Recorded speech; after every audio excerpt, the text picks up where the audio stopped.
I will tell you, I have so many worries, and I'm listening to you all. You're sharing your concerns, you're sharing your worries. I'm thinking about kids that really are going to need the assistance of our school nurses, of our school counselors.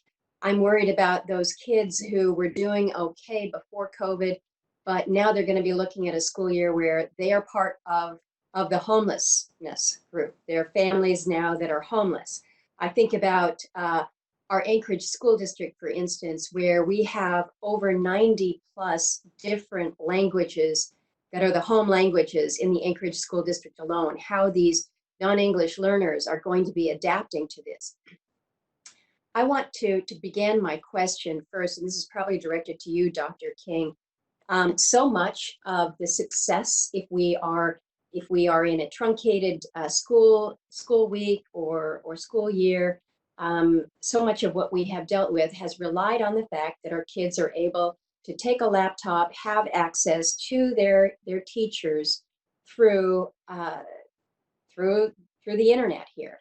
Well, in my state and in many rural states, internet is spotty at best, and we can give the kids as many laptops as they want, but if it doesn't connect, if you will, it doesn't get them anywhere. And we know that E-rate, and I appreciate what you have raised, Dr. King. This is what provides this critical support to our school districts in so many of our rural areas. But when school is closed and the E-rate program is limited to providing internet at the school, kids can't get access after that. They don't have the connectivity that they need. And so we've been pushing on this. We've been talking with folks at the FCC. They have appropriately pushed to expand the E-rate program to reach the entire campus. So kids can go to a parking lot at school and log on.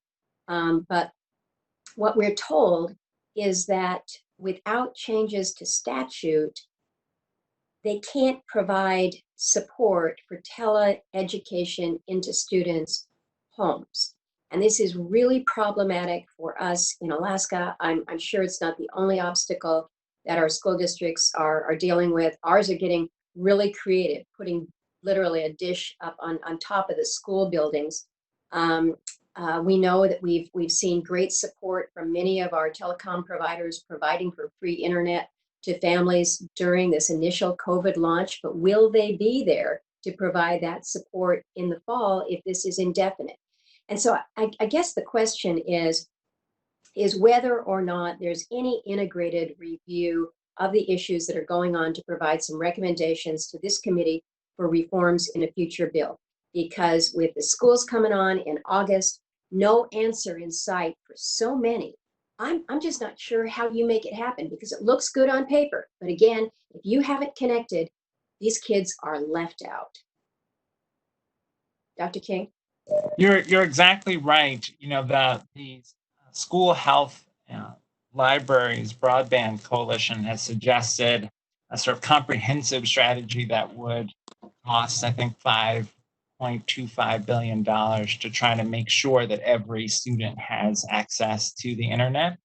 I think there is an important role for the FCC to play here with the internet service providers to try to make it as simple as possible for folks to access internet service, and ideally to make it possible for school districts to make bulk purchases of internet service for families. I think about the Cleveland School District that is committed over the next few years to work with their internet service providers to ensure that every household in Cleveland has access to internet service. And from the school district standpoint, it's a question of protecting kids' access to distance learning. It's closing the homework gap so students can use the internet, even if we're past COVID-19, to do their homework. But also today, the internet is foundational to accessing post-secondary opportunities, to accessing job opportunities. And so we do need, I think you're exactly right, a comprehensive solution here. And long-term, particularly for our rural areas, that may mean also infrastructure investment. And it is that infrastructure investment that I think we recognize we're lacking.